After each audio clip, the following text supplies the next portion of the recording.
Hey everybody, welcome back to the Rebel Chums channel. Today we're gonna take a close-up look on the Korbanth K4 kit, which is based on Obi-Wan's lightsaber from A New Hope. Hope you guys like the high-level overview. Let's jump into the video. And welcome back. So let's start taking a closer look on this Korbanth K4. Let's start with the stuff that you get with this hilt. So it comes with a bag of extra goodies, and I'm gonna open that here. So first of all, we have a whole bunch of stuff here, and I'm gonna put this to the side and show you guys. So what we get. So we get a couple of greeblies, and these greeblies go to the side of the hilt. And here's on the other side, and they fit like this, and these are actually acting as buttons, and they will actually fit in these two holes. And what they do is you have these this tactile switch that you wire up, tactile, and basically have these buttons correspond and act as the button to ignite and turn off the saber and have auxiliary sounds. It also comes with a bubble strip. This is a plastic inject molded plastic strip. It's hard plastic, it's not soft, really nice. And that of course will fit here inside the clamp card, so it will look like this. Let me put that back.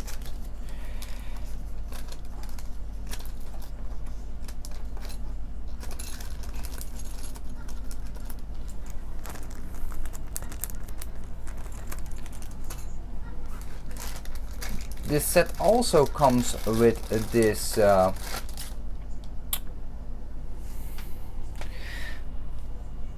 emitter shroud, and it's a 1-inch blade holder basically, so you can put your LED star inside, put the wires through the hole, wire this up, and it is basically, well, this piece here, this is for a 7.8-inch blade holder.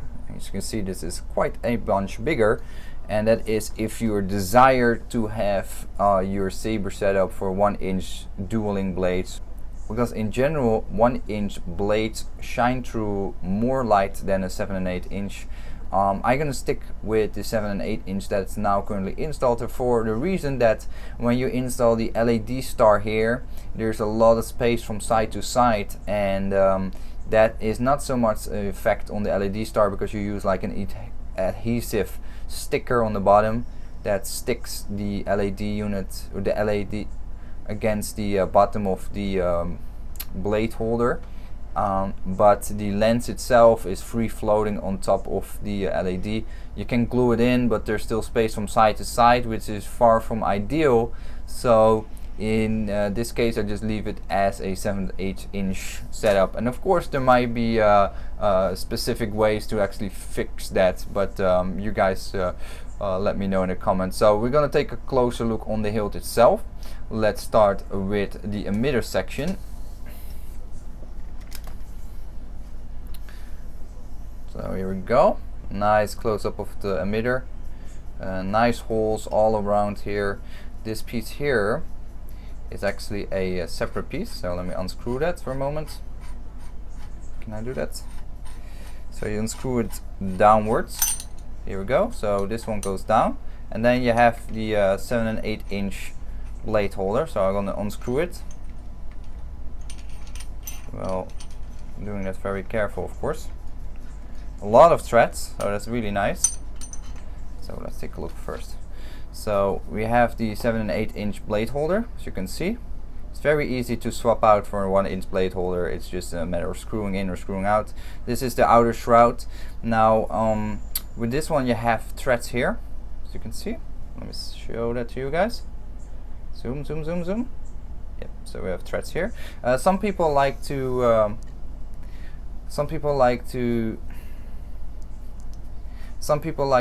take off the black paint, anodized paint, and weather the outlook of the the shroud here. I'm just gonna leave it as is for now. It might do it in the future. And then you can see the blade holder is actually screwing into the outer shroud, just like that. So it's now in place. If you want to have it semi-permanently in place, I would recommend some Loctite. Don't use super glue because that is really a pain to get off. Oh, so screw it on, and that's as easy as it is. There's also, I think this is a hole for a retention screw. If that, I think you can put it in there and make it flush, and then have that against the shroud. I'm not entirely sure where these two holes for is. If you guys know it, please let me know. They're already threaded, so I think these are for retention screws to keep the this part in place. Okay, and then we have the tin neck itself. Take a look inside, as you can see. Now this is not a tin neck for heavy dueling, so it's definitely more of a light tapping and cosplay piece, or a shelf queen. This piece also comes off, as you can see. Very nice, nice heft to it as well. And we have this part here, and also this part can, I believe, undo. No, I cannot get it unscrewed, but this part is also screwed in. It has this little tab here. I think this is to accurize or get it as close to the real tin neck parts, or the parts of the original saber, which are all assorted parts from World War II and whatnot, sync knobs and I don't know what kind of stuff, but it's very nice. Then we have the grenade section. Nice deep grooves, nice anodized black finish. If you don't like it, you can weather it down. In the clamp card, doesn't say anything on the clamp card itself. The two holes for the tactile switches, and the clamp card is the same as with a Graflex basically. So you undo the hinge, and then it opens off the clamp, open up the clamshell. Let me show that. This, so now I can slide in the bubble strip. Let me do that for quickly.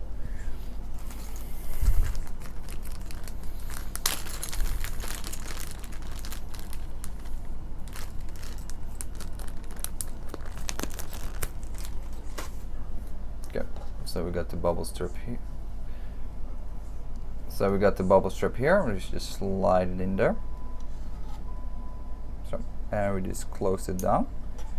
And normally what I would do, because now you see it slides from left to right, I just have to rotate this a few times to tighten this up.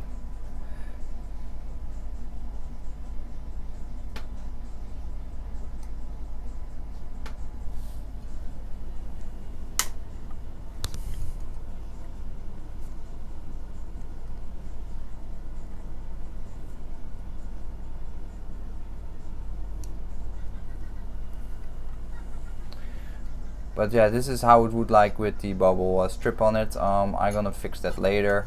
I still have to install all the electronics whatnot, so we're not gonna cover that now. And then we have the bottom section. So this is the grenade, or another grenade section, and then we have the pommel, and that unscrews at this section here. So this hilt is very easy to work on if you want to install electronics, from the point of view that you have a lot of threaded pieces that threading together. So it's easier to work on shorter wires and whatnot. So as you can see, this is the inside of the hilt, and it is very, very small. You see the vent holes here, and that is being used for sound venting. So the pommel could actually be a closed cap. I don't know why they choose for an open cap, because there's quite a bit of sound venting already from the sides here. So I don't know. This hole, of course, this place, of course, will be for the tactile switches that you have to install. So the tactile switches will be pressed from the inside out. So you take off this clamshell, install the greeblies, and then put it back. And then for that you have to just unscrew this screw, take this assembly off, put the tactile switches, wired it up, etc. And then just basically run the wires through it. Now if you want to install a soundboard, you can see that's a huge challenge. Most soundboards will not fit inside this very tiny space. So I think only the Nano Biscotti version 4 and equivalent sized soundboards, maybe Crystal Shard, will fit inside that tiny hole. Most of it won't really fit. And then we have the pommel, which is basically a grenade section. I believe this threads here off as well. I didn't manage to get it unthreaded, but I do believe that's threaded as well. And then we have the sound vented pommel. See if I can show that to you guys, the inside. Now I believe this is a one-piece pommel, so you cannot really replace this for a closed bottom, so you're stuck with the holes, but for me that's okay. It has a D-ring, pretty sturdy, nice threads, a very clean overall milled hilt. The hilt is overall milled very clean. No dirty debris or whatever. It comes easy apart. It's very friendly for installations, I would say. Besides that, the fact that this is so narrow, which is a little bit annoying if you want to install, let's say, if you would have the interest in installing a Crystal Focus soundboard or something similar of that size. Okay, and what we're now going to do is going to measure her up. And welcome back. So let's start and taking a look how much this saber actually weighs. So I put the saber on there. There's no electronics installed. I put the greeblies, the bubble strap next to it, and then we have a estimate of 691 gram without the installation of the electronics. So no soundboards, no battery, no LED. That will actually not will add beyond the battery, which will be the most heavy part. The rest of the electronics wouldn't be that heavy, because unless you want to put a 3D printed chassis inside. But I would say on the average this saber will weigh around 740 grams maximum, and it's a heavy saber. It's almost a 1 kg in terms of weight. Now this is well over half a kg. It's definitely one of the heavier sabers I ever felt, but I have to say I do appreciate the actual weight in the hand. I feel this is more what I would expect a lightsaber to weight if it was a real lightsaber. I personally prefer the heavier hilts over the lighter hilts, because they sometimes feel a little bit too unrealistic, too flimsy to me. And welcome back, guys. So hope you like this overview and more or less in-depth review of the Korbanth K4 kit. It's an amazing product. I highly recommend anybody that's looking for an accurate Obi-Wan Kenobi lightsaber movie prop. Alternatively, you also have the Romance props, which is much more expensive, but in terms of the differences, it's actually not that much. Both are very accurate. I personally lean towards the Korbanth kit just from a value point of view, because it's really inexpensive compared to the Romance prop version of this hilt. So I hope you liked the video, guys, and hopefully see you in the next one. And as always, stay scummy.